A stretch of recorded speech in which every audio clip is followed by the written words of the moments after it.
Cyrus, nothing interesting has happened. So are you saying that there are no stories?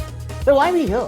Why are you wasting time in the office? Why have an office? Why don't we just shut shop? If there are no cricketing stories left in the world, we should just all go home, do something else with our lives. You become a ballerina, I'll do synchronized swimming. Eat this! Eat this! Okay, this is it. This is absolutely it. I'm really angry. Before I was acting angry, Ajit, but this time I'm really angry. What I'll tell you happened, why I'm Cyrus? angry. I'm really pissed. What happened? Somebody parked in my parking. Oh, What car is yours? it's an office car. Okay, so not you. So then it's either you or you. Okay? Don't park in my parking. I need my parking to think. It must be I don't think I Arun's can't come park. I today. park, I think. Was it a BMW? It was Arun. It's a BMW? Small one? Yeah, it's yours.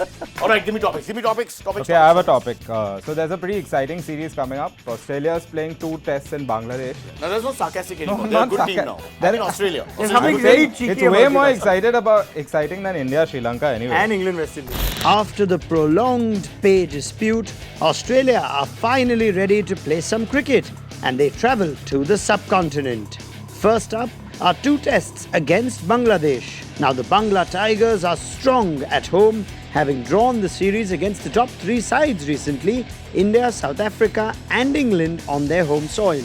So the question remains, can Steve Smith's Australian side do well on these spinning tracks in Bangladesh and break their subcontinent jinx of 6 years? Maybe we can discuss whether this is Australia's chance to improve their record in Asia and get a series win here. Ajit. I mean, could be the first realistic time that Bangladesh will be challenging them, Australia. Yeah. It'll be a tough challenge for Australia, especially with all So that. will you call it Bangladesh 1-0?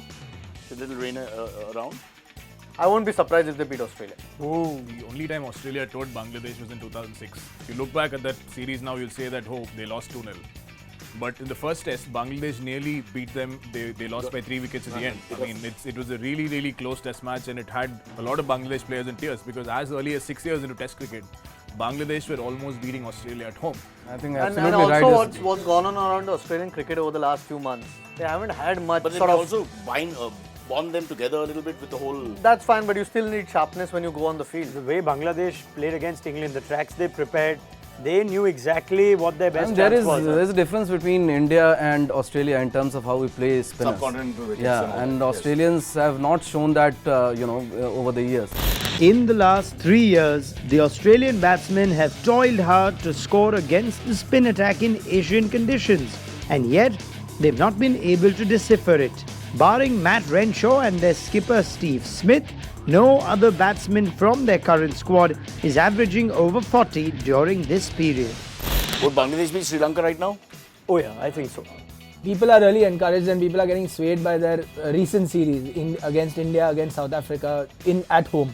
But a lot of the cricket was washed out. If there's no rain playing havoc in the test matches, I think Australia will beat them in both the tests. Australia, I mean, for all the talk and the hype around Bangladesh, I think we should also remember that Australia did cover themselves with quite a lot of credit when they came to India. This series is going to be keenly contested. I'm saying Australia, they are preparing very well, and Bangladesh, they are not walkovers anymore. It'll be also interesting to see how Hazelwood and Cummins do with Stark not there on these tough pitches because Bangladeshi batsmen are not the best against pace. So they might try to test them with these 2 quicks. The spinners, I think, are under scrutiny for Australia.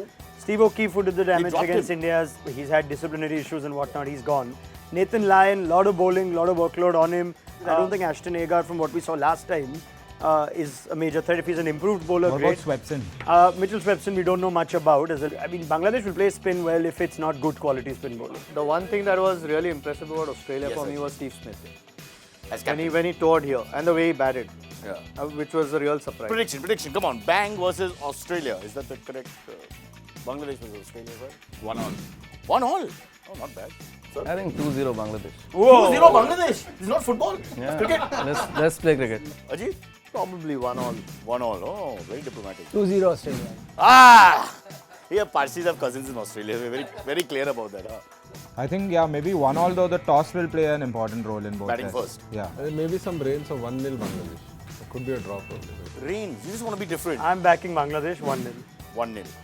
Okay, fair enough. I think it's a good enough topic. Let's do it. Actually, I think from what everyone's saying, we all probably wish this was a 3-match series instead of a 2-match one. Would have been more interesting. All right, I think we'll go with it. We'll take 1 test from Sri Lanka, make it a 3-test series. We've got a subject there. Let's move. I don't just pick up the pen.